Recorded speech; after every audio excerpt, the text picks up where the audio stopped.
It's time for North Myrtle Beach Chiefs baseball on the North Myrtle Beach Chiefs Sports Network, and it starts right now.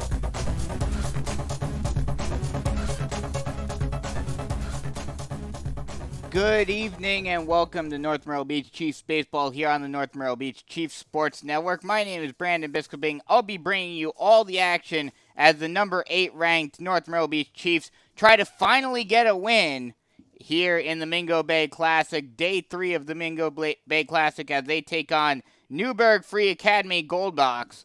And we're going to get a little bit of an early start this game. This game's scheduled to start at 6:30, but we're going to get set quickly as we are about set to get play underway. And we will get you all the particulars of everything as the first pitch is swung on and lofted out into right center field. That will be caught by the right fielder Kingston, and there's one away. That was Nick Schmidt, the right fielder who led off the game for Newburgh. We'll get you the starting lineups for Newburgh Free Academy. Start time 6:14 this evening. That was number 8, Nick Schmidt, the right fielder who laid off. Now batting number 2, Tyler Martin. He is the second baseman. He will bat second. The first pitch to Martin is a ball low, and it's a 1-0 count. Batting third and catching is number 19, Roberto Reed. The cleanup hitter is number 16, Anthony Manzi. He is the left fielder as the 1-0 pitch is fouled off, and it's a 1-1 count. The number 5 hitter will be number 22, the pitcher, Jake Lanzer. Number 18, DJ Perrone, will bat 6th and play first base. The shortstop, number 14, Joe Alicia, will bat 7th as the 1-1 pitch is swung on and grounded over to the right side of the diamond, getting off the mound, fielding it himself and flipping it over to first base is Roop for out number 2. Batting 8th and playing third base is number 6, Patrick Lennon. And rounding things off in the 9th spot is number 3, John Ahern, and he will be the center fielder. Coming up to the plate now is Roberto Reed, the catcher. The first pitch to Reed is a ball low, and it's a 1-0 count. Give you the defensive alignment for the Chiefs. It'll be Chance Hall and Trace Hall in left and center, along with Caden Kingston in right in the outfield. Rivera, Simpson, May, and Gerganis left to right, third to first in the infield. And Freeman will be doing the catching for Luke Roop. The 1-0 pitch misses up and in. 2-0 count to Reed, the catcher. Roberto Reed comes into this game batting .400, at least prior to the Mingo Bay Classic. Don't have any stats for them as that pitch comes well up and in and plunks Reed on the shoulder. And he will head down to first base via the hit by a pitch. Don't have any stats for Newburgh prior to them coming down to the Grandstand to play in the Mingo Bay. But prior to that, batting .400 with 8 runs and 8 RBI. That'll bring up the cleanup hitter, Anthony Manzi, the left fielder.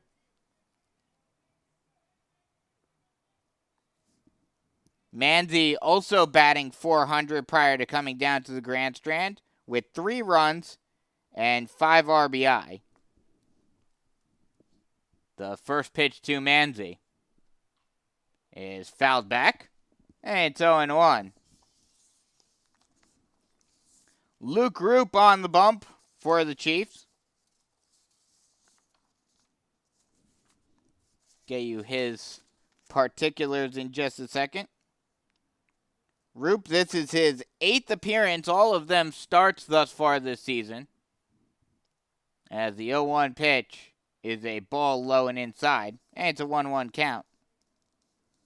He has a .6 ERA and a .686 whip.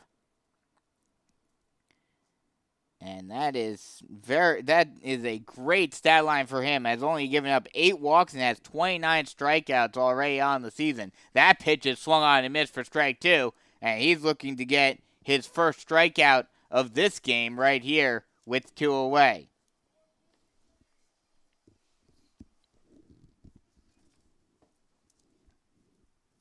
Long looking by Roop. Now he gets set and now steps off the rubber. Newburgh Free Academy comes into this game with a 4-1 record. Had their first loss of the season last night in a 6-3 loss to Camden. So they're 1-1. They're 1-1 in the tournament. As that pitch is swung on and hit over to the second baseman, flipped over to short for the out at second base to end the inning. So no runs on no hits, no errors, and no one left on base. First chance for the Chiefs on offense. We head to the bottom of the first inning here on the North Myrtle Beach Chiefs Sports.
First chance for the Chiefs on offense as we head to the bottom of the first inning.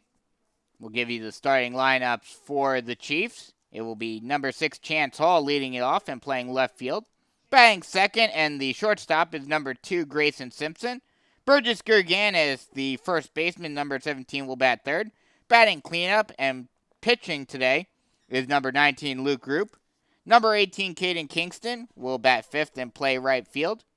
The center fielder, number 12, Trace Hall, will bat sixth, as the first pitch to Chance Hall is a ball high, and it's a 1-0 count. Kevin Rivera, the third baseman, will bat seventh, and he is number 14. Number 4, Drew Freeman, will catch and bat eighth, and batting ninth and playing second base, as that misses high as well. And it's a 2-0 count is number 3, Izzy May. Chance Hall comes into this game batting .431 on the season.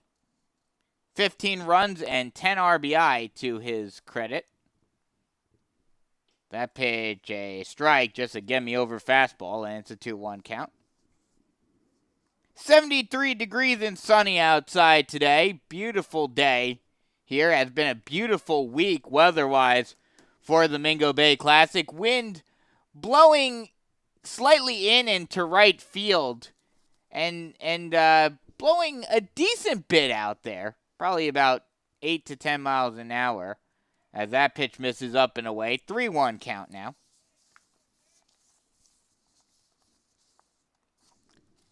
Chiefs are facing off as the 3-1 pitch is just a get-me-over fastball, and it's now a full count. Chiefs are facing off against Jake Lanzer on the mound.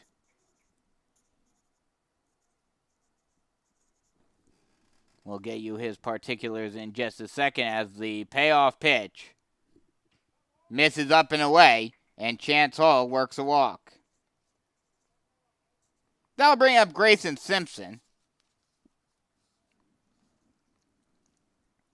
Simpson batting .264 thus far this season with 7 RBIs. 7 runs and 6 RBI. Jake Lander comes into this game with a 1-0 record, a 3.82 ERA.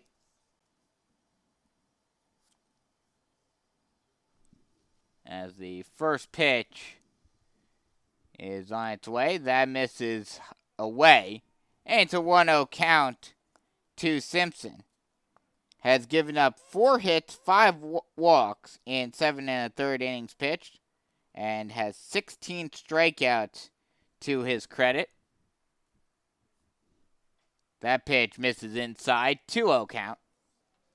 Scouting report for Jake Lanzer, a 79 to 82 mile an hour fastball, 65 mile an hour curveball, and a 76 mile an hour changeup.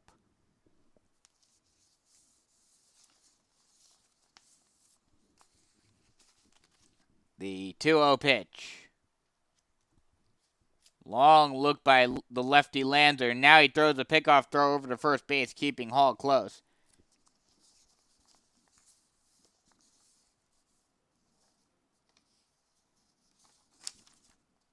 Hall, while he certainly is a threat to steal, not exactly someone who steals all the time, though. Does have 7 stolen bases, but has also been caught 3 times. But he certainly, throughout the season, has made pitchers very wary of him on first base. Although he was picked off earlier on this season via a southpaw, as that misses high. It's now a 3-0 count to Simpson. He was picked off by a lefty earlier on this season, leaning a little too far off the bag. So you have to wonder if he's a little wary against southpaws now, getting off of first base too much, as that pickoff throw goes away from the first baseman Perrone, but Perrone will be able to get it back without having Hall go up to second base. So a bit of a lucky break for Newburgh there.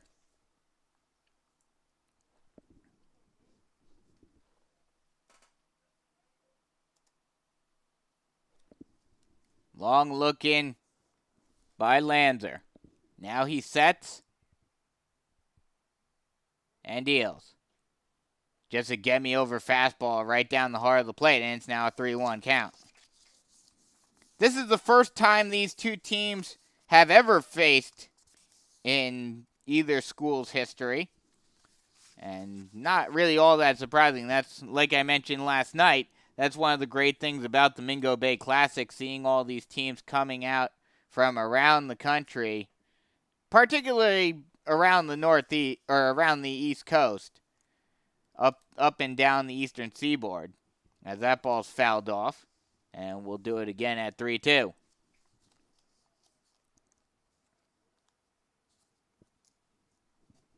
Newburgh, their last game last night was an 8-3 loss to Camden. That was their first loss of the season, as that misses high, and Simpson works a walk as well.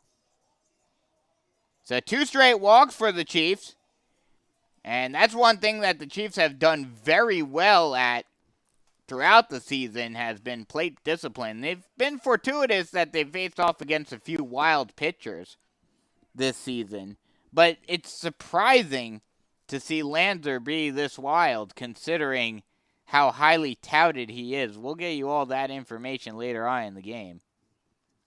Burgess Gerganis now steps into the box. He takes a strike at the knees. And it's an 0-1 count.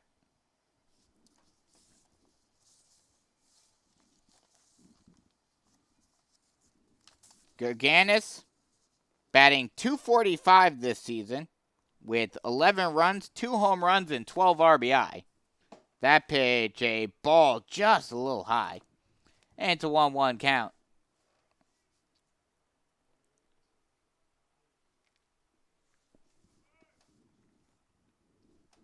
Runners on first and second base. Nobody out for the Chiefs. Chiefs trying to put the first run on the board in this one. Still scoreless here in the bottom half of the first inning. The 1-0 is fouled back, and it will be a 1-1 count.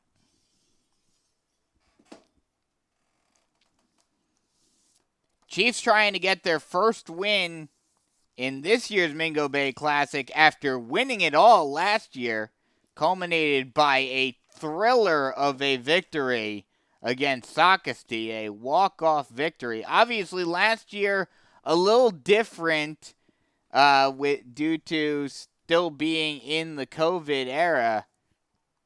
As that pitch misses well up and away, gets away from the catcher, Reed, but it will bounce right back to him. And now he tries to throw it down to first base, trying to get Simpson in the rundown. And in the process, coming home and sliding in safely is Hall. Hall, great wherewithal and great base running by the Chiefs as a team, as Simpson got the Goldbacks into the rundown, allowing Hall to sneakily go around third, go to third, go all the way around, go home. And in the process, Hall was able to force the throw home to try to stop him from scoring. They were not able to do so, and in the process, Simpson takes second as well. So it is now a 1-0 lead for the Chiefs. Great base running right there. It's now a 2-2 count. The 2-2 offering.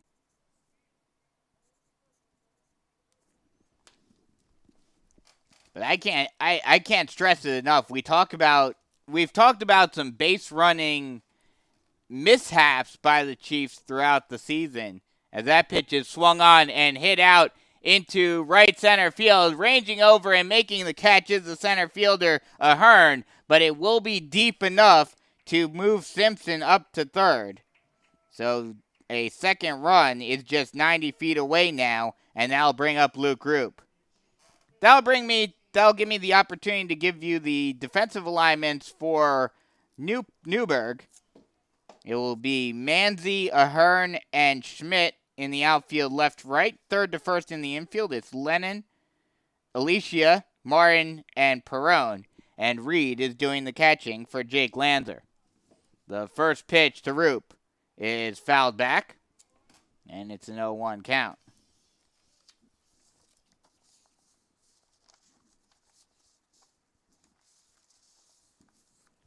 Roop comes into this game batting .412 with 8 runs, 1 home run, and 13 RBI. Already 1-0 here in the bottom half of the first inning, and the Chiefs are threatening for more as that misses high, and it's a 1-1 count. Aces are wild, 1 on, 1 out, and a 1-1 count.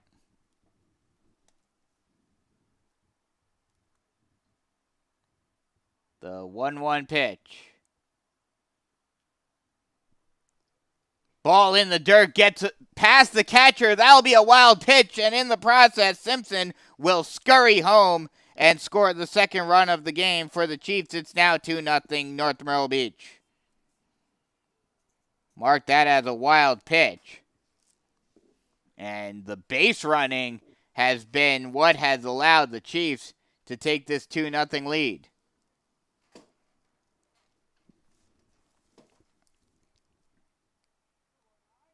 The 2-1 pitch. Misses. Oh, no. Called strike at the letters. And it's now a 2-2 count. But like I was mentioning earlier before the big base running extravaganza, obviously last year was still in the throes of COVID. There weren't nearly as many teams coming down as there are this year. This year is back to normal. The same amount of teams, the same quality of teams that are coming from throughout the eastern part of the U.S. So, as that pitch is a ball low, it's now a 2-1 count. And that pitch is a called strike at the knees.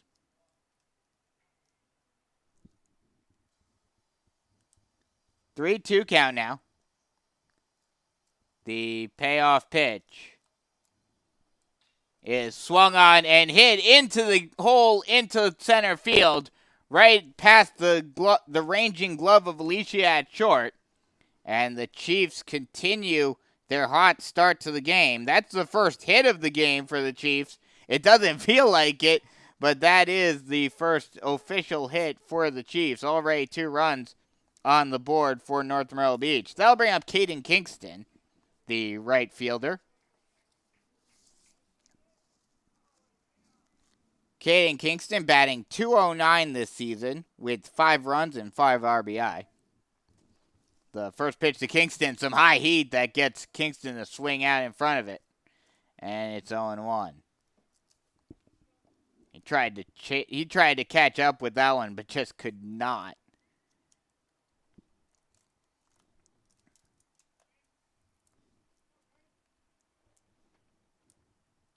The 0-1 pitch.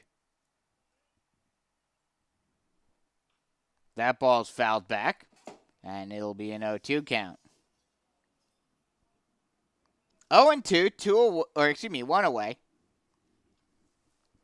Runner on first base. Already a 2-0 game here in the bottom half of the first inning.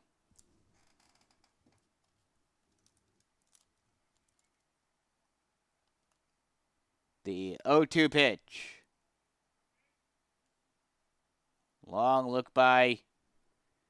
As that ball's low and inside in the dirt, gets past Reed at the plate, and that wild pitch will allow Roop to move up to second base. Kind of surprising considering how, like I mentioned earlier, how highly touted Lanzer is. He's having some issues on the mound to start off this game, and the Chiefs have taken advantage of his control issues.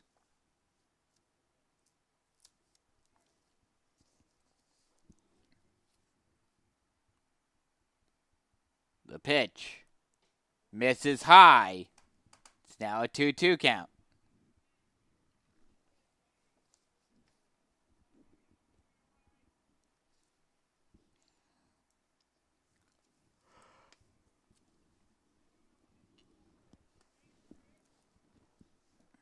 Lanzer gets set. And now fires. That ball's fouled back. We'll do it all over again at 2-2.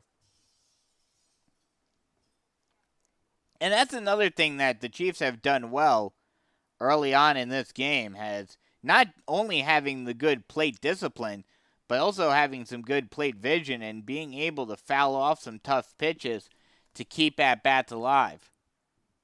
The 2-2 once again.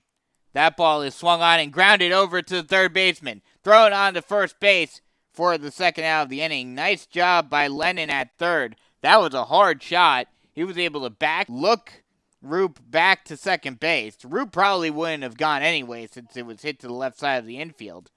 But a good job by Lennon nonetheless. And there are now 2 away. That'll bring up Trace Hall. Hall, the center fielder. First pitch is a ball just off the plate, a little high and away. And it's a 1-0 count. Hall batting .364 thus far this season with 17 runs, 1 home run, and 11 RBI. Would love to get his 12th RBI of the season right here. The 1-0 is swung on and lofted out into right field. That'll drop in front of the right fielder, Schmidt, but it was a little too shallow and a little too weakly hit for Roop to have a chance to go home as B.A. Alderson holds him at third. So now runners at the corners with 2 away, and that'll bring up Kevin Rivera. Rivera, the third baseman. He's batting .167 thus far this season with 5 runs and 2 RBI. This is a huge opportunity for him. Thus far this season has gotten 1 hit with runners in scoring position. He's currently .250 with runners in scoring position, as that pitch is a ball high. Oh, I take that. I'm not sure if the umpire, it looked like the umpire started to signal strike. Not sure if they called it. No, they are going to call it a ball. And in the process, going down to second base on defensive indifference is Hall. Probably a smart decision by Reed to hold on to that ball, because I think the Chiefs were probably trying to coerce the throw and have the delayed double steal. So it's a 1-0 count. Oh, no, it is an 0-1 count now. I take that back. As that misses high, now it's a 1-1 count.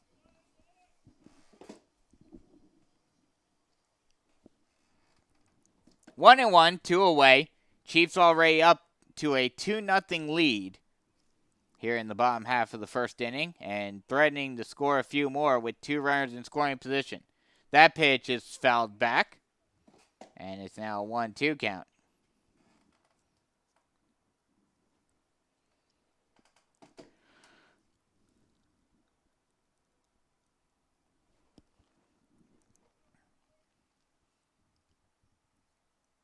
Long look in by Lanzer. Now he sets. The 1-2 is fired. That misses up and away, and it's a 2-2 count. Deuces are wild now. 2 on, 2 out, and a 2-2 count.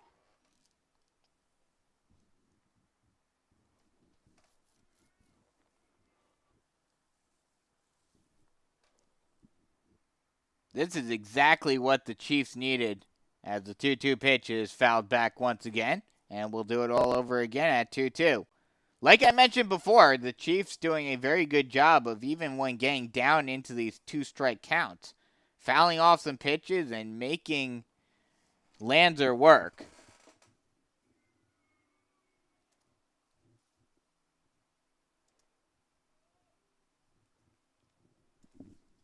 The 2-2 misses high, full count now.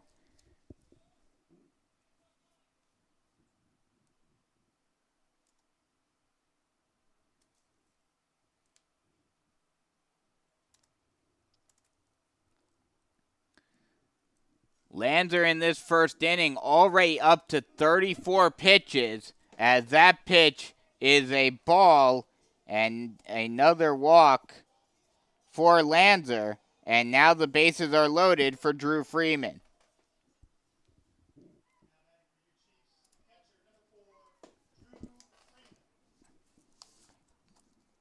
Drew Freeman this season batting .240 with 2 runs and 5 RBI. We'd love to get another RBI or 2 right here. Freeman this season batting .273 with runners in scoring position, which is respectable, but not great, as that ball is lined down the left field line off the glove of the third baseman, and that will be a fair ball. He will not have a chance to make a play, so that's an infield single for the Chiefs and an RBI for Drew Freeman, and the Chiefs take a 3-0 lead. Oh, no. Oh, yes, okay, I take that back. They're going to pinch run for Freeman, as they normally do. Chase Sturgeon comes in for Freeman. But a great hit. And tried to backhand it, but just could not hang on to it. He did knock it down, which helped the Goldbacks, as they avoided any more runs scoring. If that would have gotten past Lennon, it would have scored at least 2. The first pitch of the ball high. It's a 1-0 count to Izzy May. The 1-0 pitch is popped high into shallow right field towards the line. Coming over and making the catch is Schmidt by the right field line. And that will end the inning, but not before the Chiefs bat around the order, scoring 3 runs on 3 hits, no errors, and the bases are left loaded. We head to the top of the second inning. Chiefs up 3-0 here on the North Myrtle Beach Chiefs Sports Network.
5-6-7 due up for himself a little bit, tried to help himself out and get the Goldbacks back into this game a little bit. Already down by 3 after the bottom half of the first inning. That the first pitch is swung on and grounded over to the second baseman May on the first base in time for the first out of the inning. So 1 pitch, 1 out for Luke Roop. And that'll bring up DJ Perone.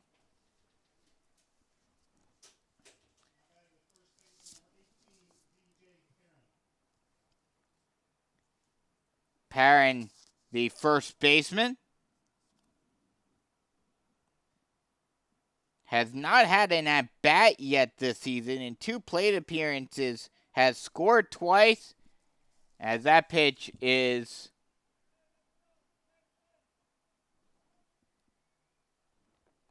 swung on and hit out into right field, in there for a single.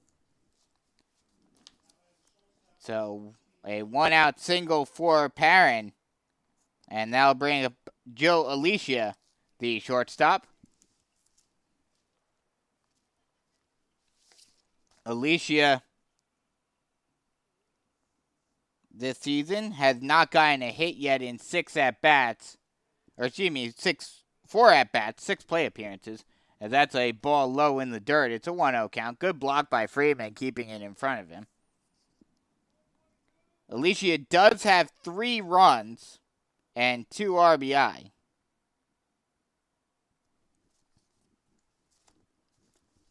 The pitch is a strike right down the heart of the plate. It's a 1-1 count. Aces are wild, 1 on, 1 out, and a 1-1 count.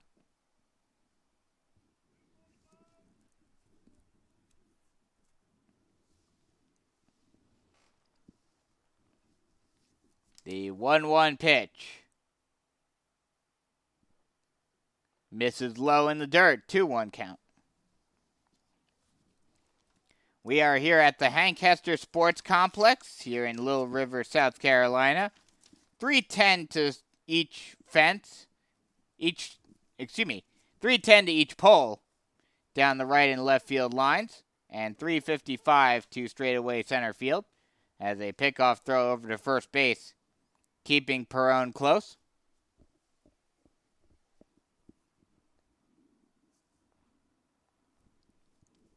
B.A. Alderson, the manager for North Myrtle Beach, his assistants, the pitching coach, Matt Roop, as another pickoff throw over to first base. Hitting coach, Matthew Jolly, and another assistant, Billy Houseware.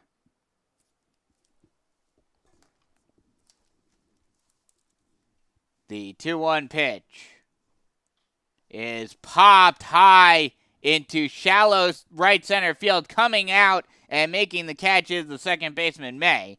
And there are two away. That'll bring up Patrick Lennon, the third baseman.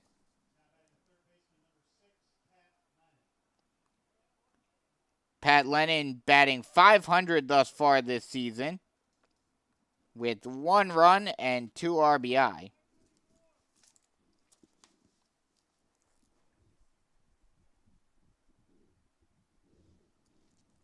The first pitch to Lennon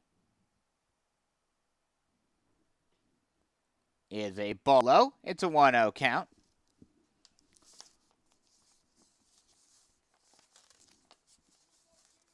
For Newburgh, their manager is Scott Seabury.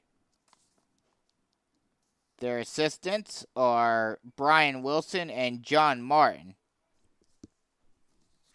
As that pitch is a ball, it's now a 2-0 count.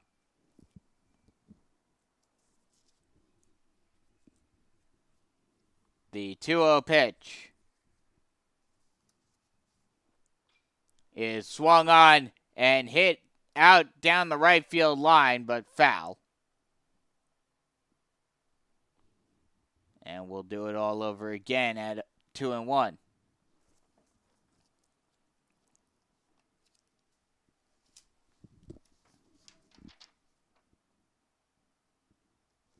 Chiefs wearing their white uniforms with the Chiefs in the script Chiefs in blue, as that ball is swung on and lofted into shallow right field. Coming on and diving, not able to make the catch is Kingston. Rounding third and being held up at third is Perrone, and that will be a single for Lennon, and now there are runners at the corners with 2 away. Great attempt. Even though he wasn't able to get it, a great attempt by Kingston. He was gunning it in from right field, trying to get to that ball, and made a great diving attempt. Just could not quite get to it. And that keeps Newburgh's hopes still alive. That'll bring up the number 9 here, John Ahern, as the first pitch is a strike right down the heart of the plate. And it's an 0-1 count.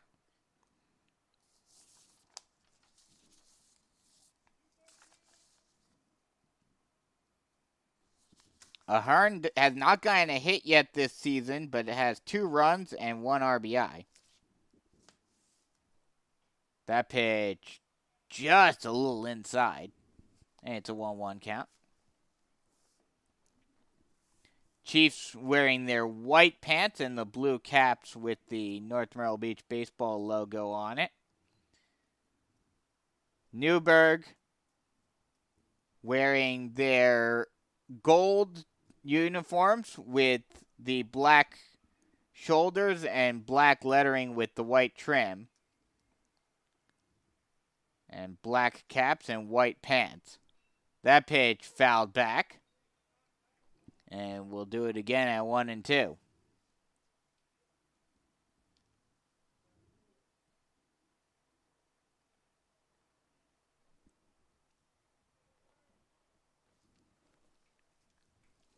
Chiefs got out to an early, putting up a 3 spot on the board to start off the game offensively. And that's a great sign for the Chiefs because in the previous 2 games, they did not get much offensive productivity whatsoever. The 1-2. Called strike 3 at the knees. And that'll end the inning. So no runs on 2 hits no errors, and 2 left on base. After 1.5, it is still 3-0 Chiefs here on the North Myrtle Beach Chiefs Sports Network.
Back to the top of the order here in the bottom half of the second inning as the Chiefs batted around the order in the bottom half of the first inning. Chance Hall gets set to step into the box. He has not had an official at-bat yet. In his first plate appearance, walked and eventually came around to score.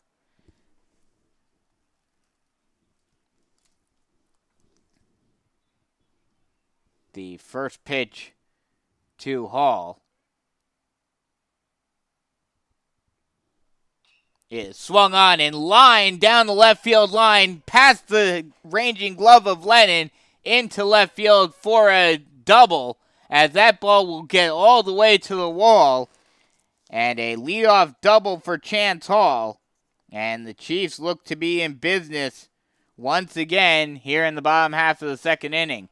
And as I was mentioning at the top half of the inning, the Chiefs have already outscored themselves throughout the tournament thus far, as they only scored 2 runs against Legion Collegiate on Monday night and did not score any runs last night against Patriot. And now the catcher Reed goes out to talk with Lanzer, just trying to settle him down a little bit. Say, hey, you're considering, I don't know how much longer of a leash Lanzer is going to get. I'll talk about his particulars right now, as he came into this game with a lot. He was highly touted coming into this game. He is the 36th ranked recruit in New York, a top 100 prospect in the nation. He's a St. John's commit. So, you were expecting more from him than we've gotten thus far.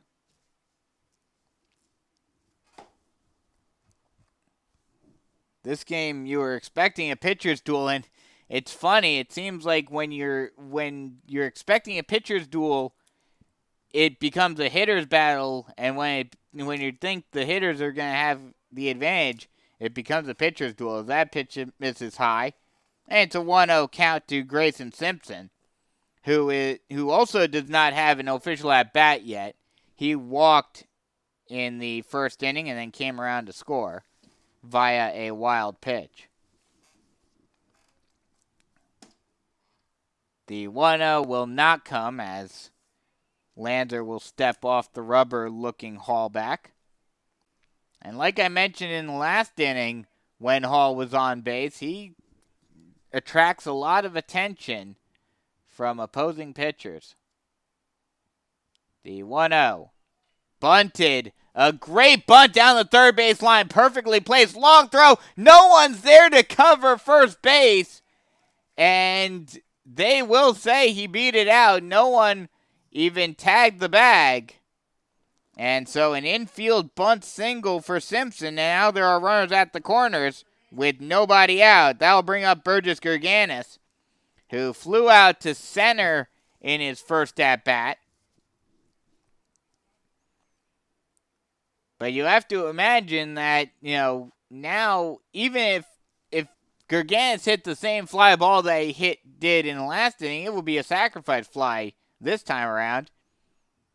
So Gerganis just trying to essentially put it in play here. As that ball is swung on and popped high. That ball's a mile high in the infield on the left side. Coming in and making the catch towards the edge of the grass, the inside grass, is Alicia, the shortstop. And just as I say, I guess the broadcaster's jinx is alive and well. As soon as I said, all he really has to do is put the ball in play, and you drive in a run, and that does not drive in a run whatsoever. So 1 away now. That'll bring up Luke Roop. Roop is 1 for 1 today with a single and a run scored. The first pitch to Roop. Ball inside. And it's a 1-0 count.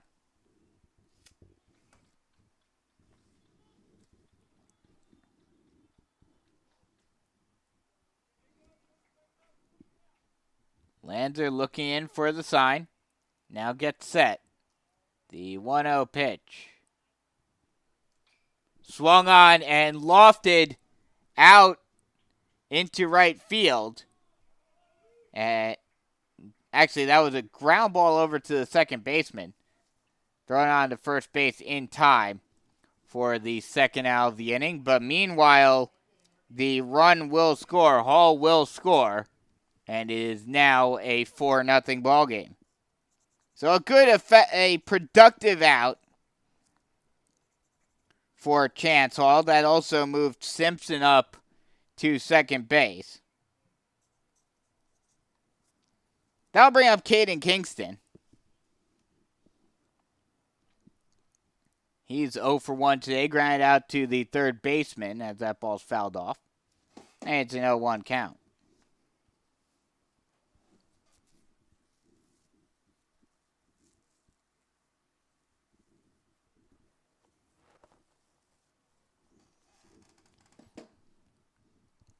Runner on second base, 2 away.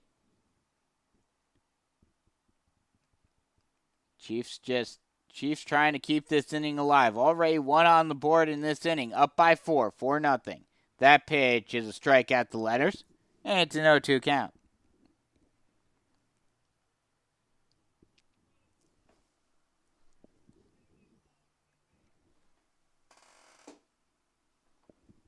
The 0-2 pitch.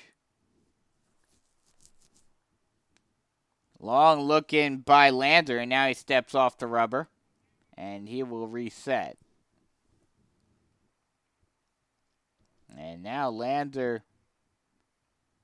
having a few issues at the mound. Like I mentioned, not at all what we expected coming into this game. And now stepping off the rubber again to look Simpson back.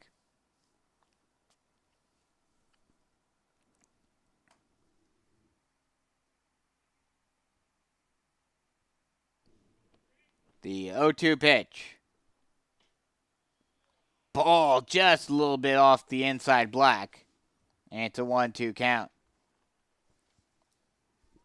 Good plate discipline by Kingston. And that's one thing for any team that faces off against the Chiefs. The 1-2 pitch.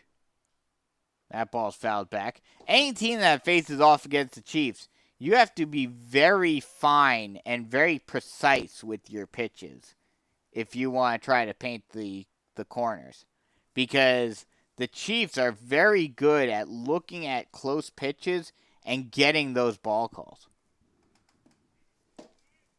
The 1-2. That ball is swung on and grounded into the hole into left field. Rounding third and heading for home is Simpson. He will an RBI single for Caden Kingston, and the Chiefs take a 5-0 lead.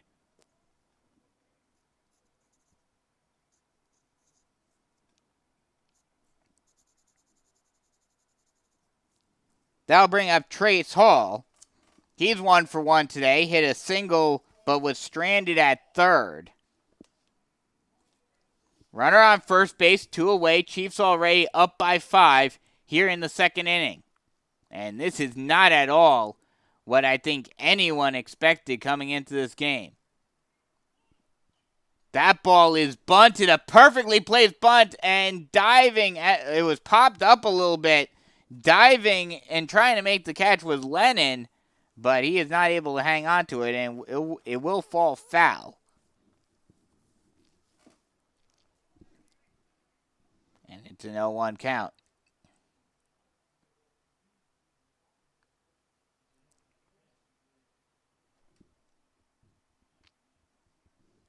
The 0-1 pitch. Long look in from Lanzer. Now he sets and deals. Swung on and missed. A good changeup that got Hall out in front a little bit. And it's now an 0-2 count.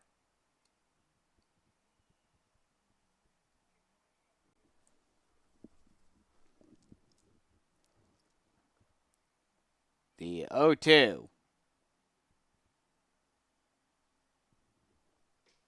Misses high, and it's now a 1-2 count. Trying to be a little too fine. That one is... And then he's anticipating the Chiefs wanting to chase pitches because they're down 0-2. And the Chiefs being a very well-disciplined team at the plate, they're not chasing the close pitches. They're not chasing the ones that are just off the plate. And as a result, Lanzer is starting to fall behind. That misses up and away. And now the count is worked back full. And again, another at-bat where the Chiefs are just working the count. They don't care if they fall back behind 0-2. They'll fight back and get into a full count, get into a favorable count for them, and then either get a hit or get a walk. The payoff pitch. That ball is reached for but blooped out into center field over the reaching glove of Alicia at short.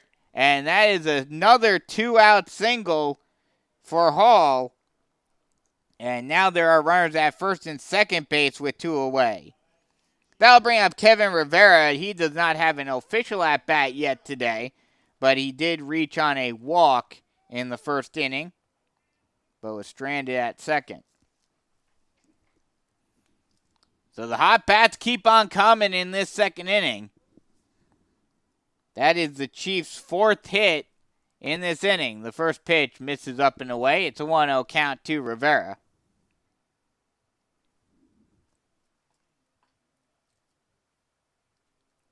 And you have to wonder now, especially with it being the third day of a back-to-back-to-back-to-back tournament. That misses high. 2-0 count to Rivera. You have to wonder how much of a leash Lanzer has.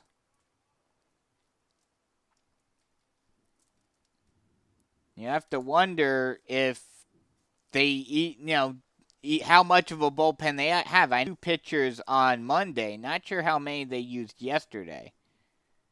That ball is fouled back, and it's now a 2-1 count. But you have to start to wonder, even though Lanzer is their ace and a Division I talent, how long of a leash does he have here with getting into trouble early on? Do they decide to go to their bullpen early on? As that pitch misses well low and inside, gets away from Reed at the plate, and both runners will advance on the wild pitch.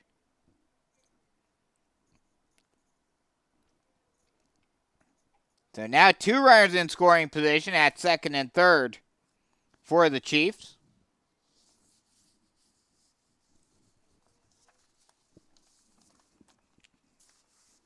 Kevin Rivera batting .250 with runners in scoring position as that ball is fouled back.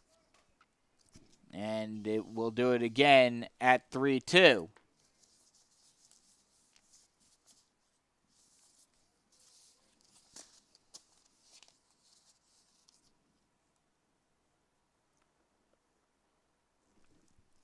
The payoff pitch is swung on and popped high into shallow right field. Going back and making the catch is Marin at second base. And that will end the inning, but not before the Chiefs put 2 more up on the board. 2 runs on 4 hits, no errors, and 2 left on base. After 2 full, it's 5-0 Chiefs here on the North Myrtle Beach Chiefs Sports Network.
Top of the order due up for the Goldbacks.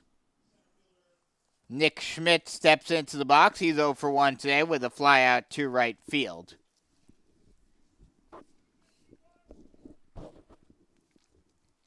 The first pitch to Schmidt is swung on and grounded into the hole into left field.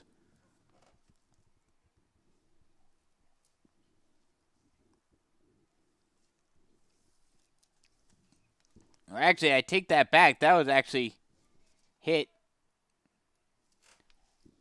out into left field and caught for the first out. Or actually, I take that back. That was actually hit foul.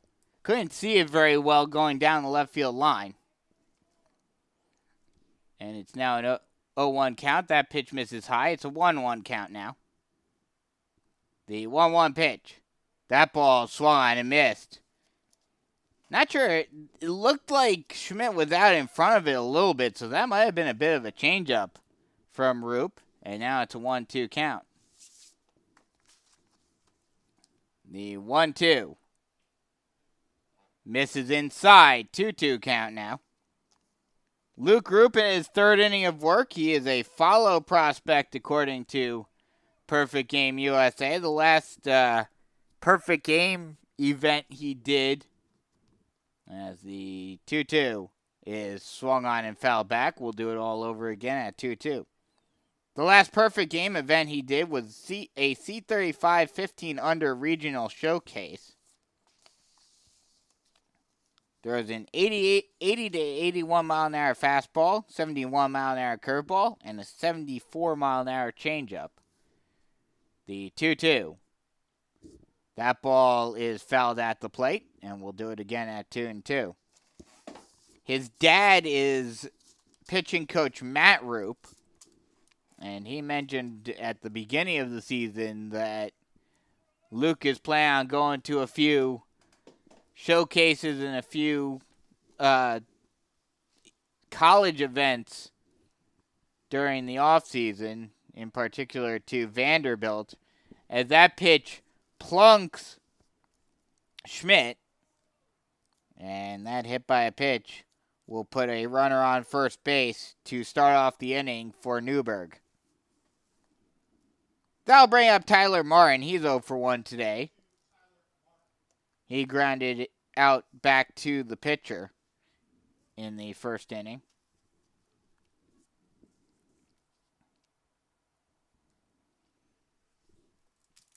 The first pitch to Martin is check swing tipped off of the bat over towards the Newburgh dugout, and it's 0-1.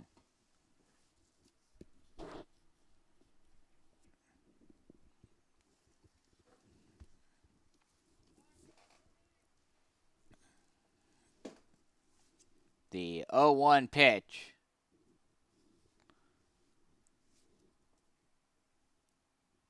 Long set, and now deals. That ball is swung on and hit over to Roop, on to second for 1, on to first in time for the double play. A 1-6-3 double play.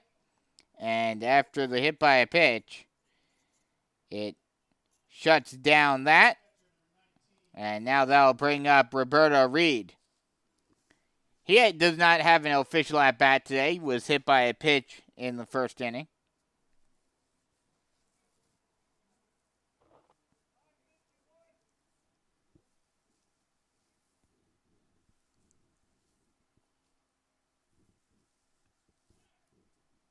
Oh, no, actually, I take that back. They actually called Martin safe at first base. So there is a runner on first base. So mark that as a 1-6 fielder's choice.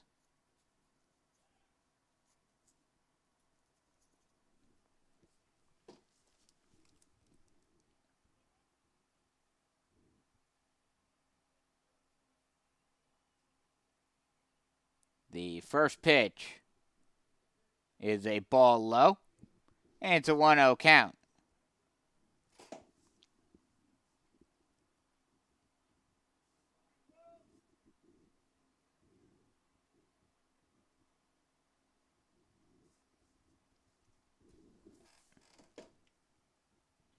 The 1-0 pitch. That ball's fouled off. And it's now a 1-1 count. Aces are wild. 1 on, 1 out, and a 1-1 count. As we are quickly approaching dusk, the sun completely behind the trees, behind the right field fence now. And the stadium lights doing most of the work now, illuminating this field. As that misses low in the dirt. Good block, and going to second. A good job by Freeman keeping it in front of him, but the momentum of that ball rolled it up past the home plate, past home plate, up into the front part of the batter's circle. And as a result, Martin will advance to second on the wild pitch. So now a runner in scoring position with 1 away. That pitch called strike at the knees. And it's now a 2-2 count.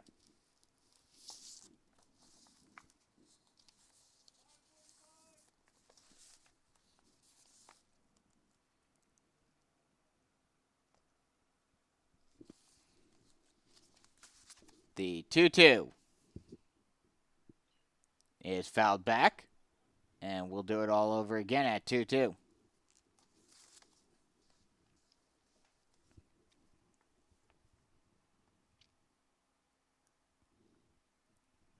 Two and two, 1 away, 5-0 Chiefs in the lead here in the top half of the third inning. This has been the best day offensively for the Chiefs in the Mingo Bay Classic this season. Stepping off the mound now is Roop.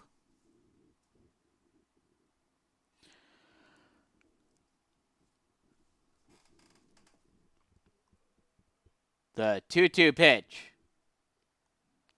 Changeup drops in and swung on and missed. Having to throw down to first base is Freeman. And on the throw, going down to third base is Martin. So mark that as a K2-3. And now there are 2 away. So runner on third base now, and the umpires are discussing whether or not the calls were correct, and they agree. So Reed is out at first, while Morin at third. So runner at third base now with 2 away. That'll bring up Anthony Manzi. He's 0 for 1 today, grounded out to end the first inning. First pitch is a ball just off the low outside corner. And it's a 1-0 count.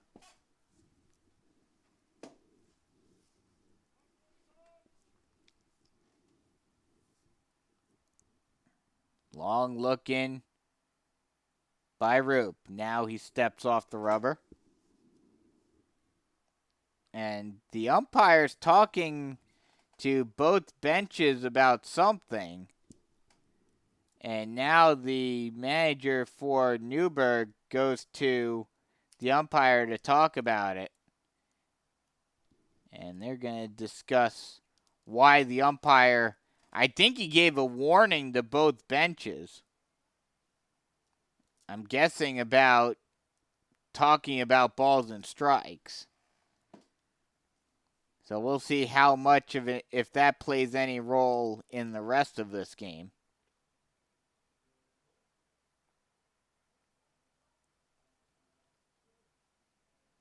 And now we are set to go once again.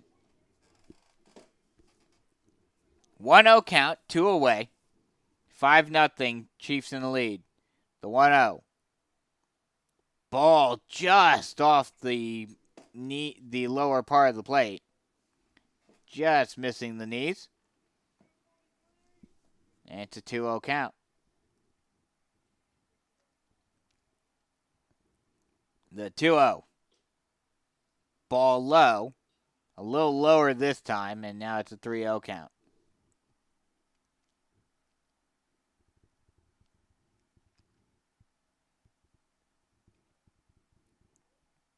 Roop steps off the rubber, now gets set once again. Now he sets and deals.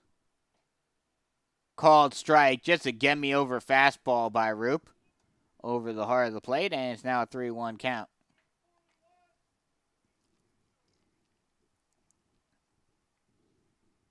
The 3-1. Misses high and in. And Manzi works a walk. So runners at the corners now with 2 away. That'll bring up Jake Lanzer, the pitcher. He's 0 for 1 today, grounded out to May at second to lead off the second inning.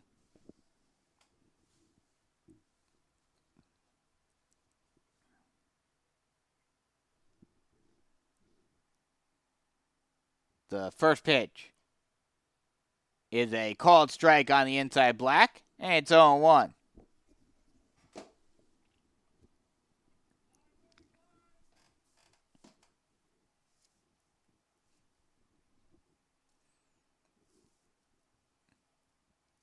The 0-1.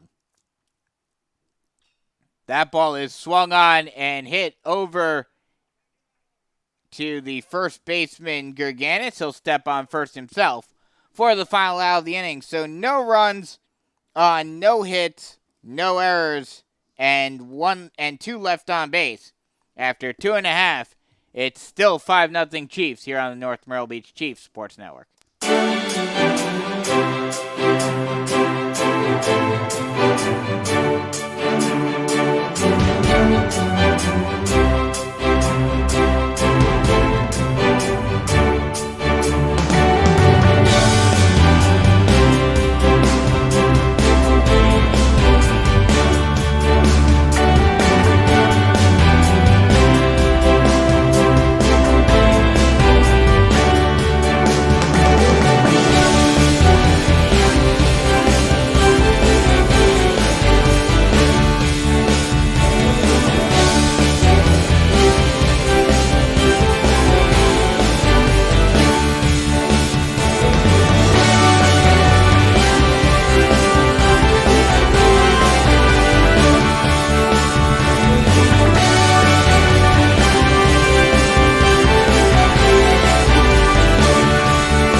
8-9-1 due up for the Chiefs as Drew Freeman steps into the box. He's 1 for 1 today with an RBI single in the first inning. Jake Lanzer still out there coming out for his third inning of work. The first pitch to Freeman is a ball up and in. It's a 1-0 count.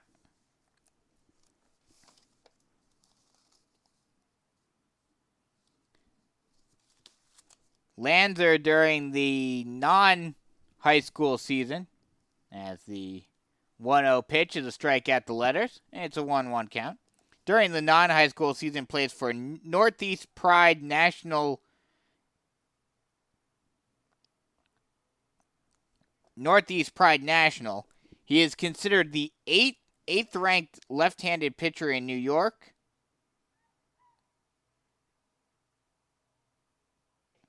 As that pitch is a ball a little inside.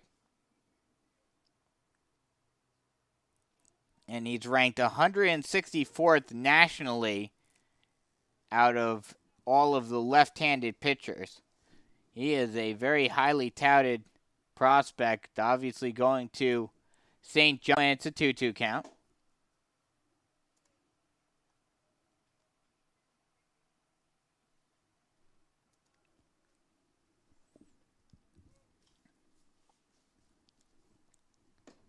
The 2-2 pitch. Long look in by Lanzer. And now he sets. And deals. Misses high and the count's run full. And again, that same sort of situation. Not so much, not quite going 0-2 and then falling behind. But again, it seems like Lanzer today, for some reason, is just very inconsistent.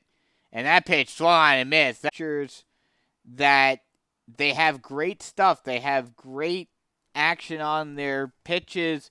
Have a great fastball, great curveball. As that pitch missed. Oh, no, called strike at the letters. And it's an 0-1 count. But they can have, great stuff, great, speed on their fastball, great movement on their curveball and on their slider. As that misses high, it's a 1-1 count. But their command is off a little bit. Their control is off a little bit. And that seems to be what Lanzer, how he is, where, he has the stuff, but he just needs to work on his command a little better. The 1-1 pitch. That's a called strike at the knees. It's a 1-2 count now. And, that comes with experience. That comes with,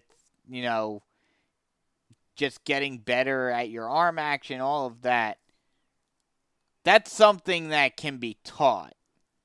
That pitch is swung on in a high chopper over to the shortstop. He'll come in and field it and throws it low. Perone is not able to hang on to it. So mark that as an E6. And Izzy May gets on board via the error. That brings us back to the top of the order. And Chance Hall, he's 1 for 1 today with a single and 2 runs scored. But I've seen, going back to talking about Lanzer, I've seen pitchers like this before in college, where they, even highly touted Division I guys, pickoff throw over to first base, keeping May close. But I've seen guys like this, even in highly touted college teams. Ironically, a pitcher who was also at St. John's, as the first pitch, long look, and now deals. Squaring around to bunt, but pulls the bat back is Hall, and he takes the pitch high. And it's a 1-0 count. A fellow St. John's guy, Kyle Hansis, who pitched for St. John's in the early 10s, he had great stuff. He had a great slider. He had the best slider that I have ever seen. As that pitch misses up and away, it's a 2-0 count.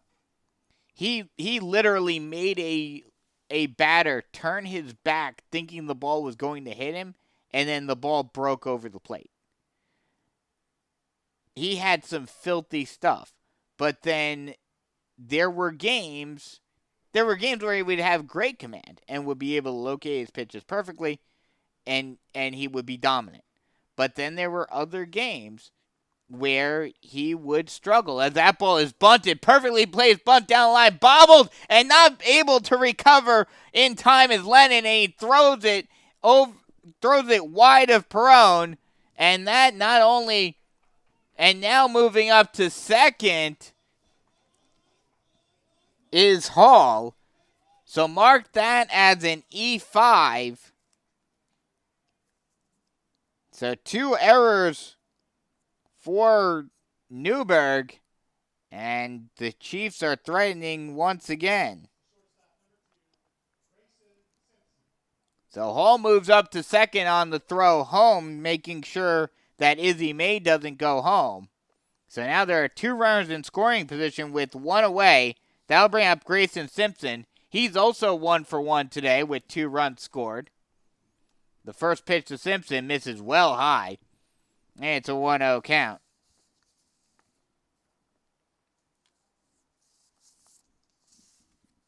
Simpson, with runners in scoring position, only batting .227 thus far this year. Would love to get that number up right here. The 1-0, that ball's fouled back. It's a 1-1 count. But going back to my story and my analysis on Lanzer, he reminds me a lot of Kyle Hansis, where this seems to be one of those games where the command is not there, the control is not there. And, that's something that, young pitchers have to learn. That's something that can be taught. As that pitch misses low in the dirt, it's a 2-1 count now. That, at least, velocity on your fastball, break on your breaking balls, that's stuff that's just talent, especially velocity. But command on your pitches, that's something that a good pitching coach can teach you. And I'm sure the guys at the staff at St. John's will be able to get him in shape as that pitch misses outside. 3-1 count. But today the Chiefs have just gotten lucky. You come into a game like this and you're saying, oh, we're facing off against a Division I talent pitcher. We're going to have a rough day. You're going to have a bad time. But sometimes those pitchers, they've got the talent, as that pitch is a ball just off the plate a little high. And Simpson works the walk. So the bases are loaded now. That brings up Burgess Gerganis, who is 0 for 2 today thus far, but would love to get his first hit of the day right here and potentially blow this game wide open. But like I was saying, that's Lanzer's gonna be okay. He'll learn how to have better command of his pitches and be able to locate better. So, for those who may be listening who are Newburgh fans, who are St. John's fans, who are worried about, oh, this guy isn't looking all that great. Why are we going after him? He'll be fine. He'll be okay. He's got the stuff. He just needs to get that command better as a mound visit for Newburgh.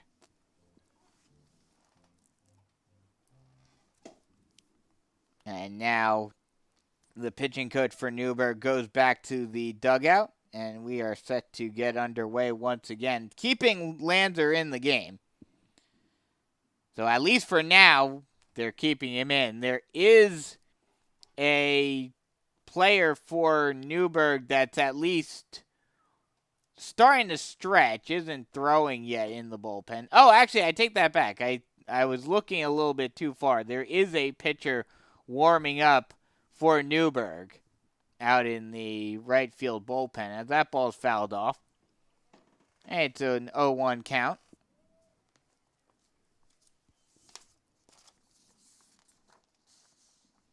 Gerganis batting .261 with runners in scoring position.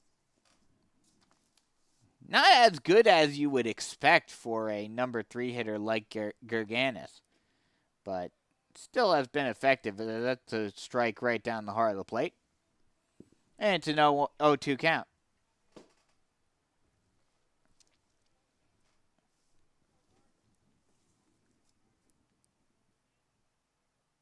The 0-2 pitch. Long look in from Lanzer. Now he sets. The 0-2. Misses outside. 1-2 count.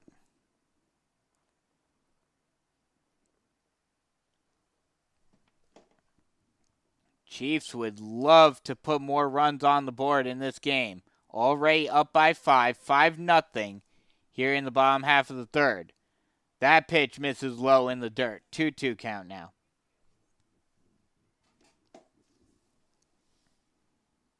And the Chiefs, they've done a great job throughout this game thus far, looking at pitches, but also being able to swing at pitches when they know they can do something with it. The 2-2. That ball is swung on and lined over the head of a leaping Lennon at third. 1 run will score. It will not be hit hard enough as Manzi will be able to get it in quickly from left field. He was able to cut it off and avoid any more runs from scoring, but that will be a 1-run single for Burgess Gerganis, and the Chiefs now lead it 6-0. And everyone else moves up a base, so the bases remain loaded. And that'll bring up Luke Roop, and that will do it for Jake Lanzer. So Lanzer will exit, and we'll take a break with the score 6-0, Chiefs in the lead. We'll give you the particulars of the new pitcher when we return here on the North Myrtle Beach Chiefs Sports Network.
For the Goldbacks is Logan Voltaire. And he will face off against Luke Roop. Still not done in terms of stat lines for Lanzer, as he is still responsible for all 3 runners on each of their respective bases. So we'll wait on giving you the final stat line for Lanzer until this inning is over. The first pitch misses up and away, and it's a 1-0 count to Roop, who is 1 for 2 today with a single and a run scored.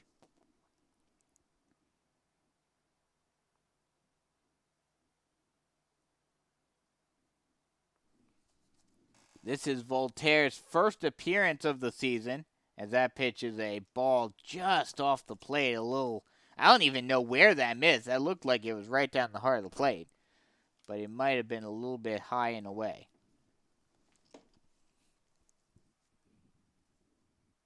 The 2-0 pitch misses low and away, and that's now a 3-0 count, and the Chiefs may walk in a run.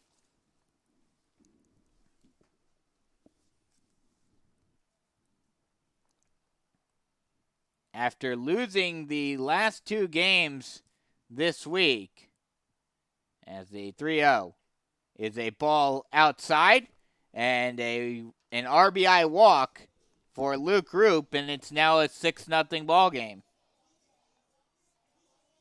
Excuse me, 7-0 ball game.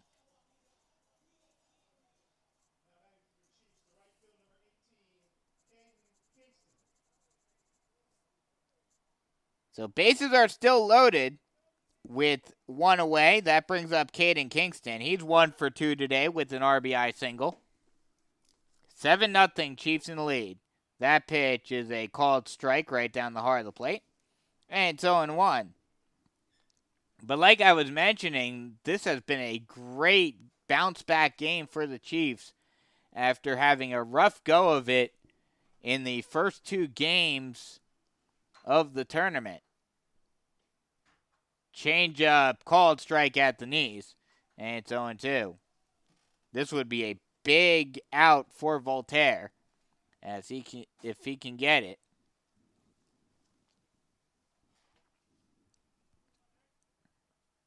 The 0-2. Ball in the dirt, gets away from the catcher, but it bounces off the... Actually, didn't quite get that far. Did not bounce off of the bricks. Just rolled away slowly from Reed. And he was able to recover pretty quickly and avoid anyone from advancing.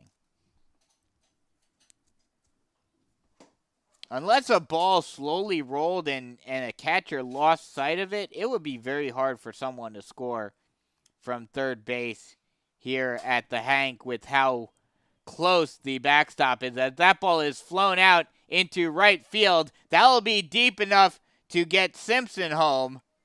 So a sacrifice fly to right field for Caden Kingston, and it's now an 8-0 ball game.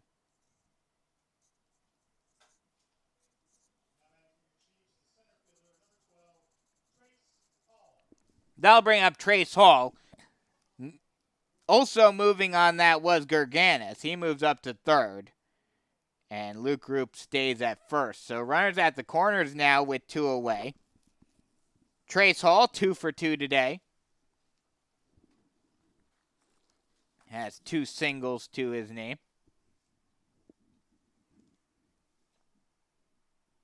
The first pitch to Hall.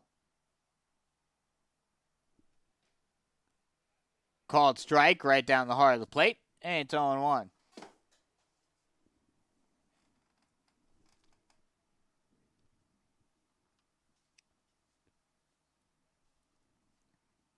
Long look in from Voltaire.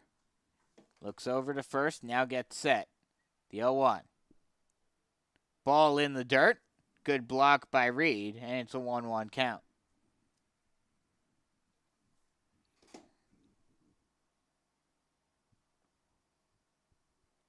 This game, not at all what I expected coming into this one. Thought at most it would be a pitcher's duel. The 1-1 misses up and away. 2-1 count.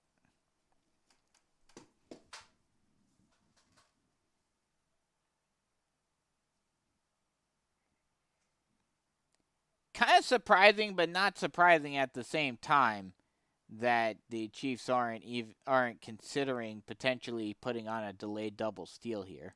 The 2-1. That ball in the dirt. Another good block by Reed, and it's now a 3-1 count.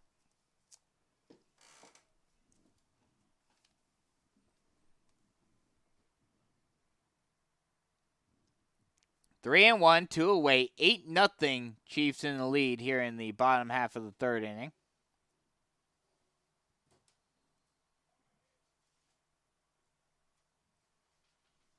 The 3-1 pitch. That ball's fouled back, and we'll do it all over again with the count full.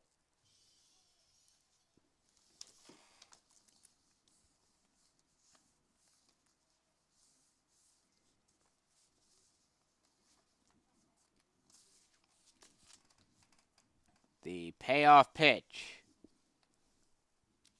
Voltaire looks over to first, now sets.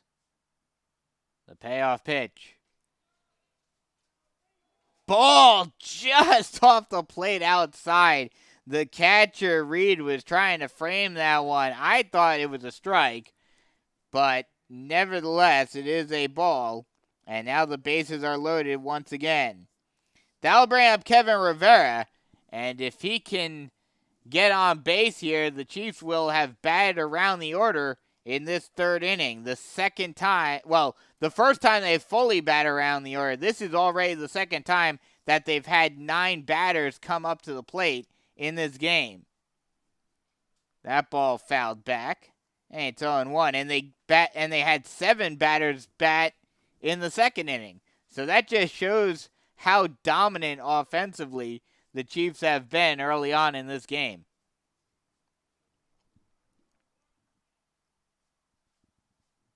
The 0-1 pitch.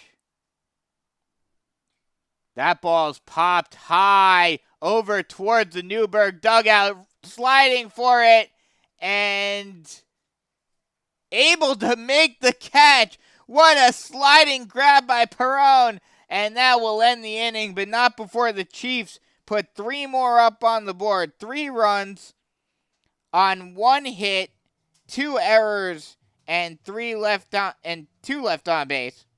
No, excuse me, 3 left on base. After 3 full, it is 8-0 Chiefs here on the North Myrtle Beach Chiefs Sports Network.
DJ Perone coming up to the plate to lead off the top half of the 4th inning. He's 1 for 1 today. 6, 7, 8 due up for Newburgh. Trailing 8-0. Chiefs utterly dominant in this game thus far. Luke Roop out there for his 4th inning of work.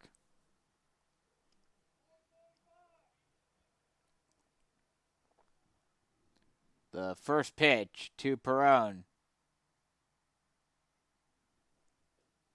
is a ball low. It's a 1-0 count. Pitch is swung on and lofted down the right field line into that no man's land triangle, and it'll drop foul. And it's a 1-1 count.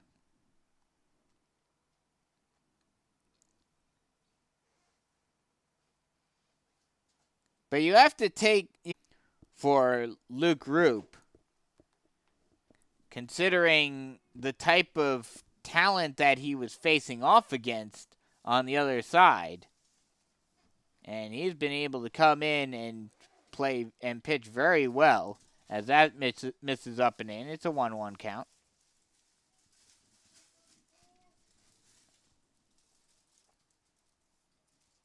The 2-1. Called strike at the knees, and it's now a 2-2 count.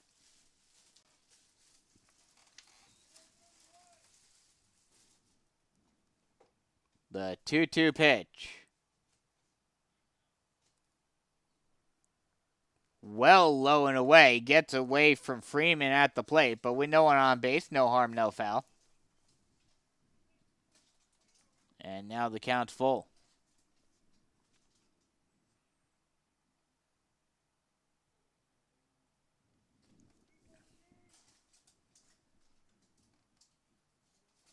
The payoff pitch. Roop gets set and now fires. That ball is swung on and lofted down the right field line, but foul. And we'll do it all over again at 3-2.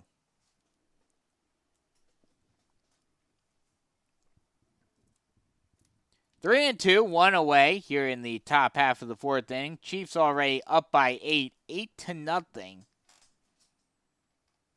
And after starting off the Mingo Bay Classic on an inauspicious start, they would love to get a big win here.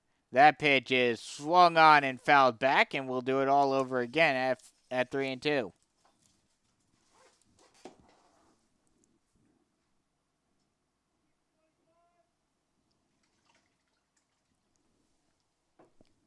The payoff pitch once again is swung on and grounded over to Simpson at short. Thrown on to first base in time. Oh, no, actually, he's not able to make the throw. He bobbled it, and that is we'll have to wait to see what the official score on that is. Probably an E6, because it seemed to be a play that Simpson should have been able to make. But either way, there's a runner on first base now with one away. That'll bring up Patrick Lennon. He's 1 for 1 today with a single. That pitch is swung on and missed. Throw down to second is in time. Caught stealing is Alicia, and there are two away.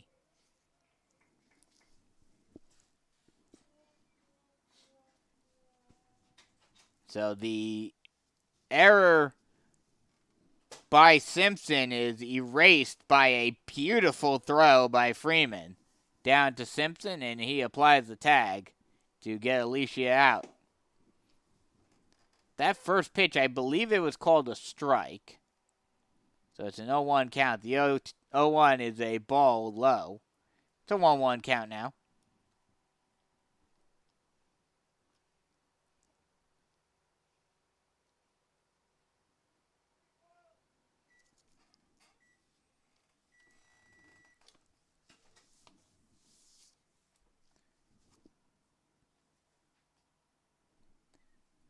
The 1-1 is a called strike.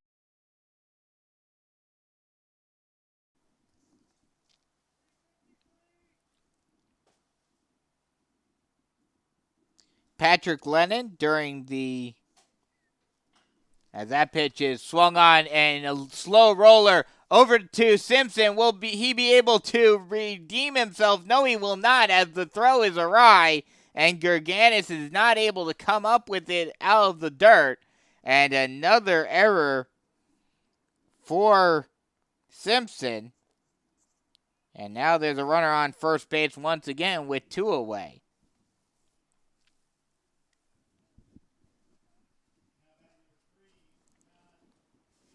That'll bring up John Ahern who's 0 for 1 today, struck out looking to end the second inning. Ahern, during the non-high school season, the first pitch to him is a ball just a little low. Trying to frame it, did Freeman. He pulled the glove up, trying to frame it onto the knees, but the home plate umpire said, nope, not having it. The 0-1 pitch. Ball low, 2-0 count. Ahern, during the non-high school season, played for CBA Arsenal 2023.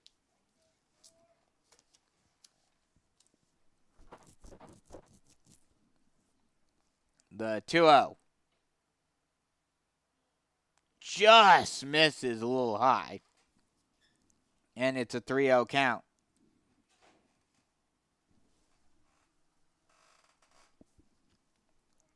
The 3-0 as Roop steps off the rubber. And now we'll get back off on the mound. The 3-0. Just a get-me-over fastball right down the heart of the plate, and it's a 3-1 count.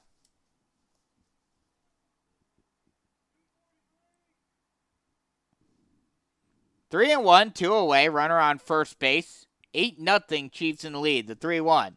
That ball is grounded down the third base line. They'll say it was in. We'll see. No, they're going to call that a foul ball. And that ball just rolled a tiny bit foul before Rivera was able to pick it up.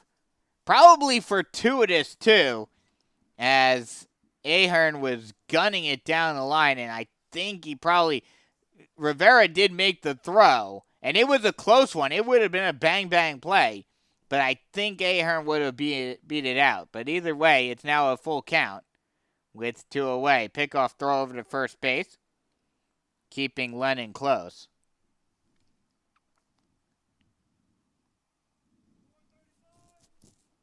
Roop looks for the sign.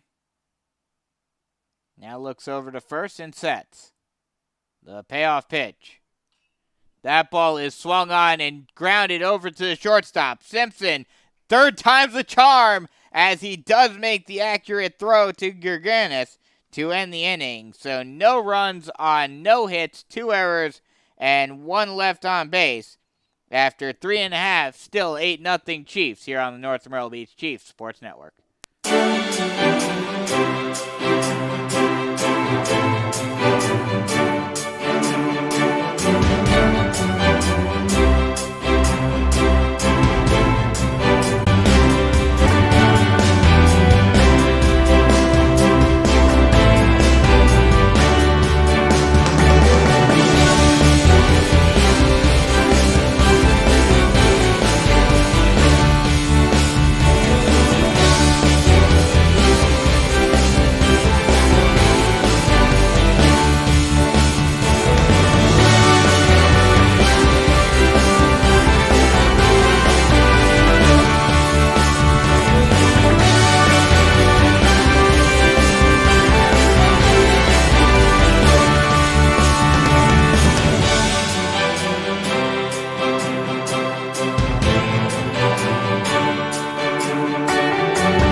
8-9-1 due up for the Chiefs as we head to the bottom of the 4th inning. And before we get to the bottom of the 4th, give you the final numbers for Jake Lanzer. He went 3 as the first pitch to Freeman is a ball low in the dirt. It's a 1-0 count. Freeman 1 for 2. Lanzer,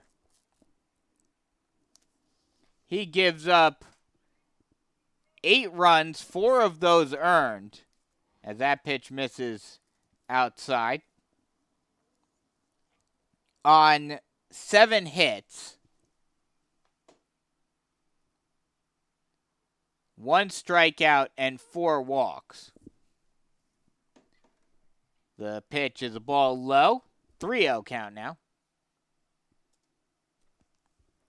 And the Chiefs now at this point looking to potentially get the 10-run rule. Are certainly within striking distance. The 3-0 pitch. Just to get me over fastball, and it's a 3-1 count.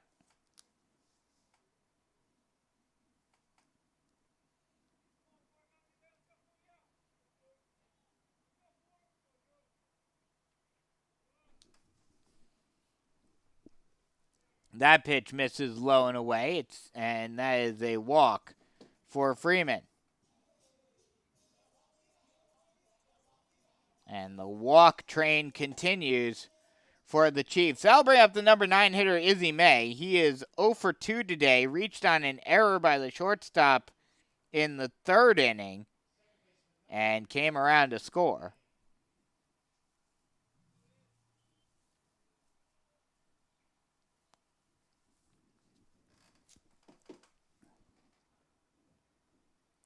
The first pitch to May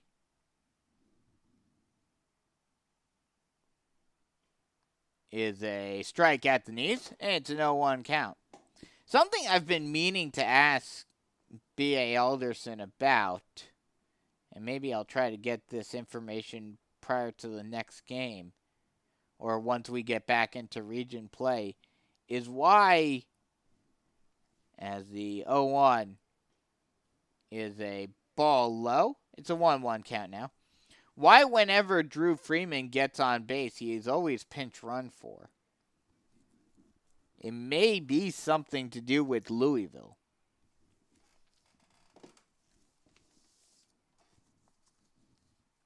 The 1-1. Low and away. 2-1 count now. Izzy May, during the offseason, plays for the Myrtle Marlins.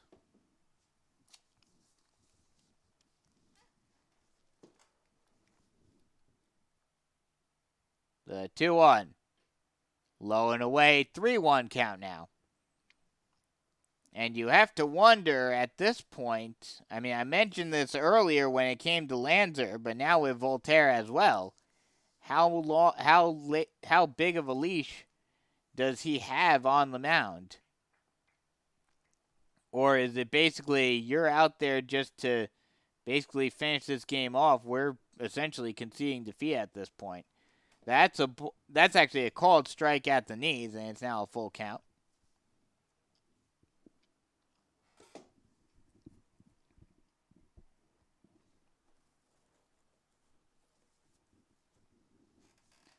Three and two, nobody out. Runner on first base. Chiefs trying to finish off this 10-run rule. The payoff pitch. Misses up and away, and May works the walk. That'll bring us back to the top of the order in Chance Hall. Runners on first and second base with nobody out. And going out to talk with Voltaire is Reed. Talk a little strategy with the runner on second base now. Hall is 1 for 2 today with a double, reached on an error, and a walk, and subsequently came around to score each of those 3 times. So he has 3 runs to his credit today. The first pitch to Hall. Strike on the outside black, and it's 0-1.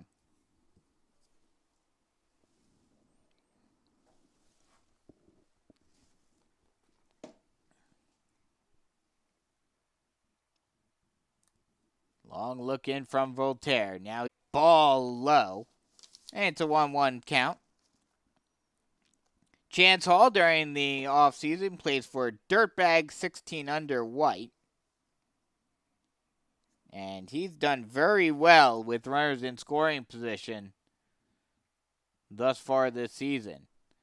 The 2-1 ball low in the dirt gets away from Reed, and that will allow both runners to advance. And now there are 2 runners in scoring position with no one out.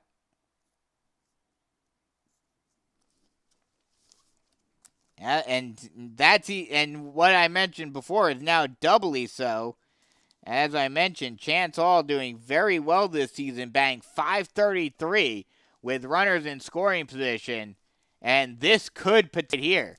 Infield playing in, trying to avoid any run from scoring. They'll go home on a ball hit to them. That misses outside, and it's now a 3-1 count.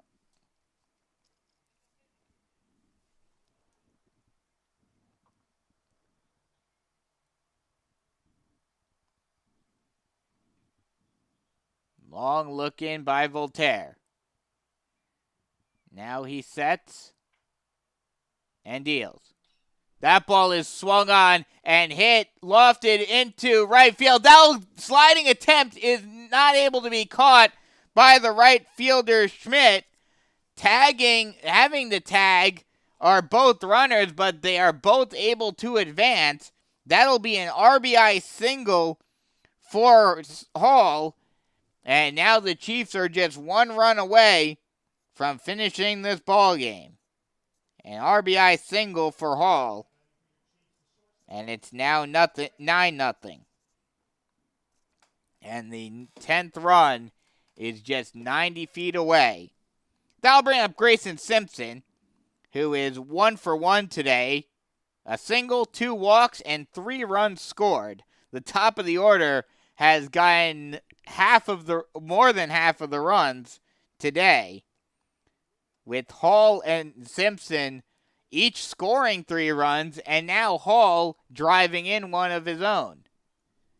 They've gotten almost 75% of the runs. The first pitch to Simpson is a strike right down the heart of the plate, and it's an 0-1 count.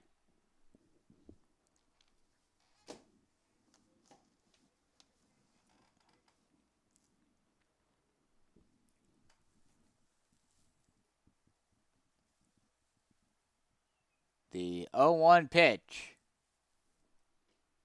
misses low and away, 1-1 count.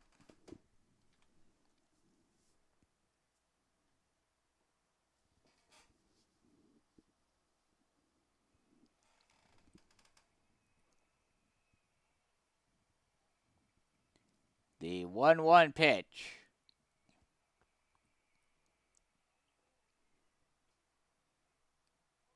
Ball just off the plate outside, and it's now 2-1.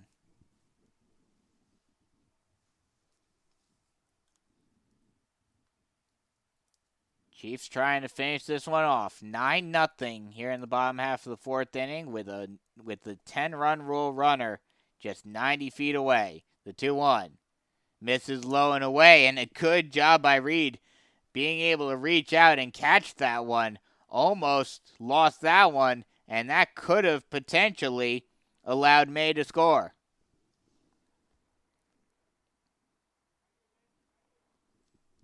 Three-one count now. Voltaire gets set and fires. Just a get-me-over fastball right down the heart of the plate, and the count's run full.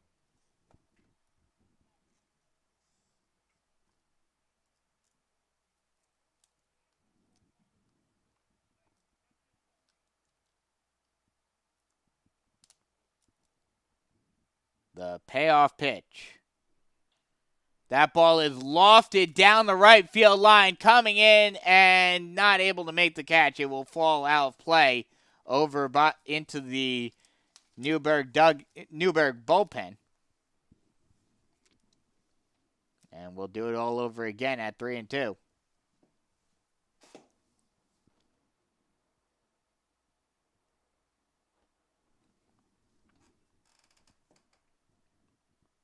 Voltaire looks in for the sign and now sets. Payoff pitch once more. Ball low and away, and Simpson works the walk, and the bases are loaded. And now just a simple walk could bring home the game-ending run. Burgess Gerganis up to the plate now. He's 1 for 3 today. Single, pop out, and fly out for Gerganis.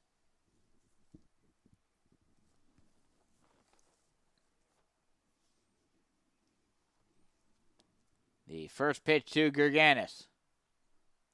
Swung on and popped high into the center of the infield. Coming in and making the catch is the first baseman, Perrone. And that's a big first out for Newburgh. And Gerganis, he's been one of the only players that has had a bit of a slump in this game thus far. So 1 away now. That'll bring up Luke Roop. He's 1 for 2 today with a single, a walk, a ground out, a run scored, and an RBI. And looks like we actually have a pinch hitter for Roop.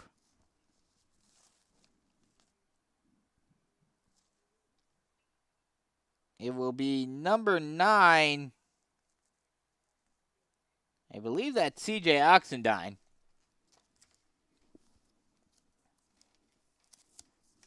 And a pinch runner will go out.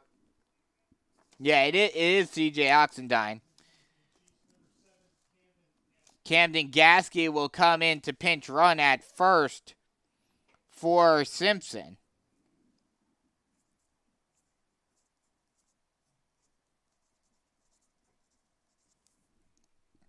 So CJ Oxendine will pinch hit and try to get this final run in. The first pitch is a strike right down the heart of the plate, and it's an 0-1 count. CJ Oxendine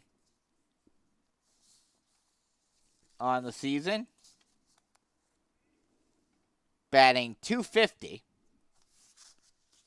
That pitch, ball in the dirt, bounces away from Reed, but bounces forward, and he's able to keep it enough in front of him and keep track of it enough to avoid any damage, avoid May from advancing.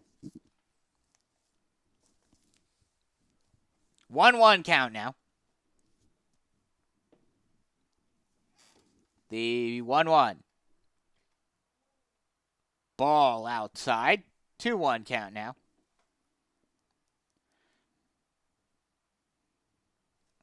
And Oxendine doesn't really even need to do anything here. He can just look at pitches. And, if he sees something he likes, obviously he can swing at it. But, with how much of command issues, that pitch is swung on and lofted out into right center field. Diving and not able to make the catch is the center fielder, Ahern. And that will allow the 10th run to score. And we'll wait to see.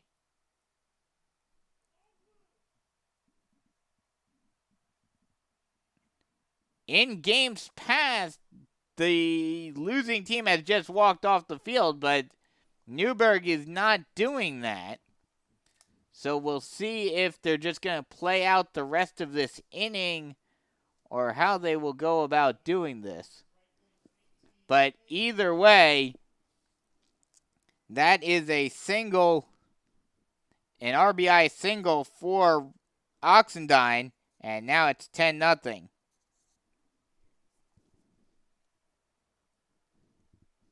The first pitch is a ball outside. It's a 1-0 count to Caden Gasky. Or, excuse me, Caden Kingston.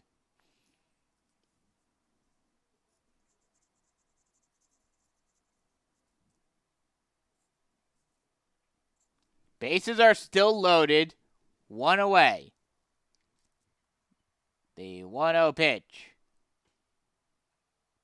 Ball inside. And it's a 2-0 count.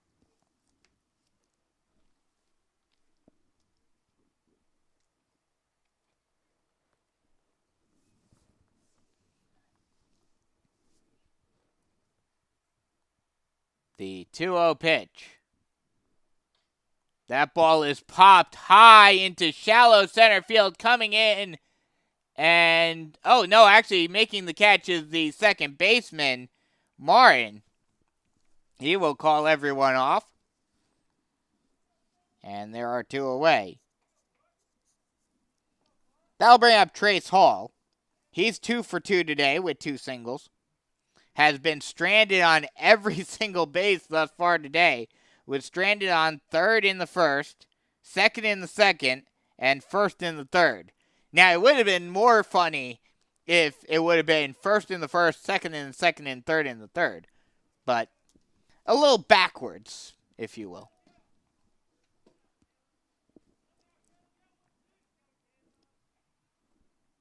And actually, there is a pinch hitter for Trace Hall. As that misses high, it's a 1-0 count.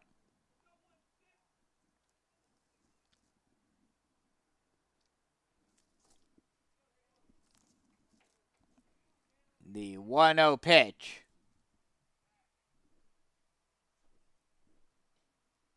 is a ball outside. 2-0 count. Pinch hitter is number 16, Caleb Butler.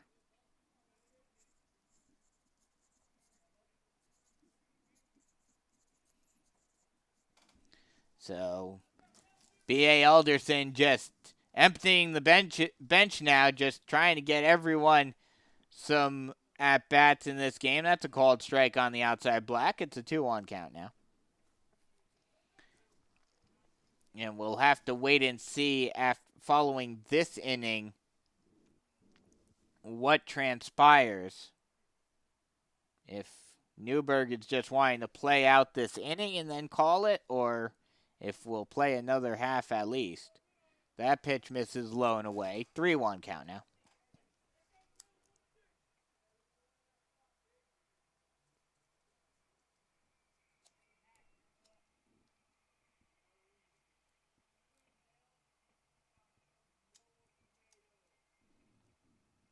The 3-1. That ball swung on and missed for strike 2, and the count's run full. That was a good high fastball by Voltaire.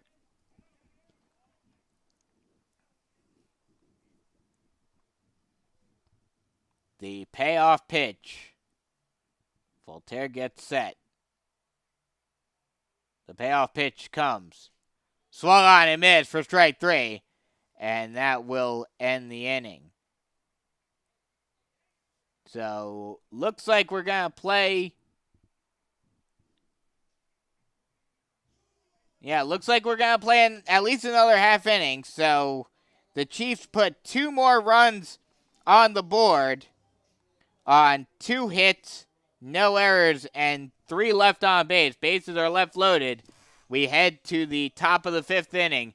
10-0 Chiefs here on the North Myrtle Beach Chiefs Sports Network.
Chiefs and a new shortstop as well, as Grayson Simpson comes in from short to pitch, and CJ Oxendine takes over for Simpson at shortstop.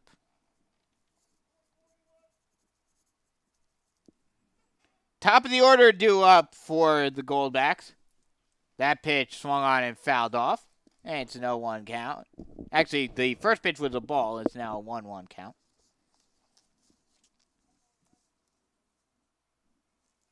Simpson, this is his 10th appearance of the season. He has a 2.33 ERA, 1.33 whip.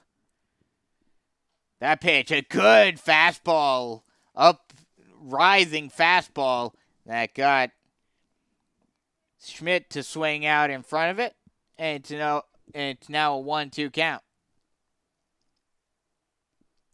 The 1-2 misses low. A changeup tried to get Schmidt to chase it in the dirt, but no dice, and it's now a 2-2 count.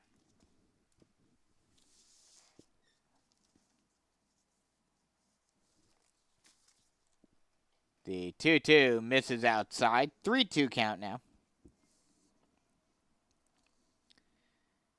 Simpson has 2 walks and 6 strikeouts thus far this season.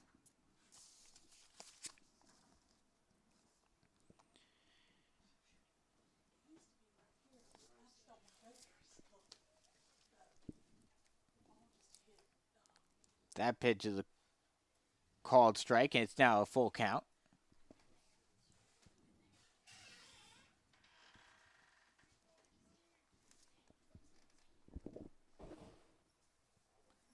The payoff pitch. That ball is grounded up the middle, grabbed by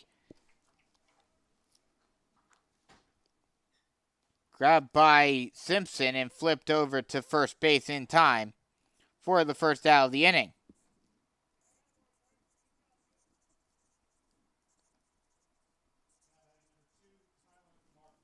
That'll bring up Tyler Martin.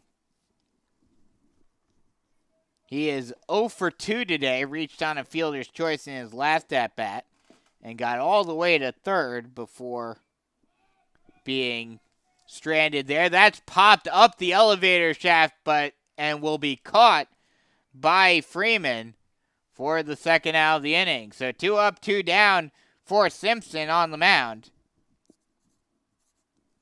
And now that'll bring up the number 3 hitter, Roberto Reed. He's 0 for 1 today. Was hit by a pitch in his first plate appearance and struck out. And now we'll have to wait and see. As that pitch misses low, it's a 1-0 count. Presuming Simpson is able to get Reed out here, we will then have to wait and see if that will indeed be the ball game. That pitch, a called strike on the inside black, and it's a 1-1 count. 1-1, 2 away, 10-0 Chiefs in the lead.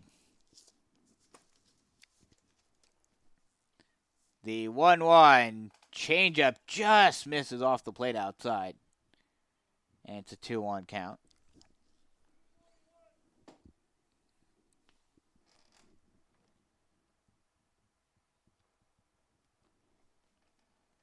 That ball is fouled off, and it's now a 2-2 count.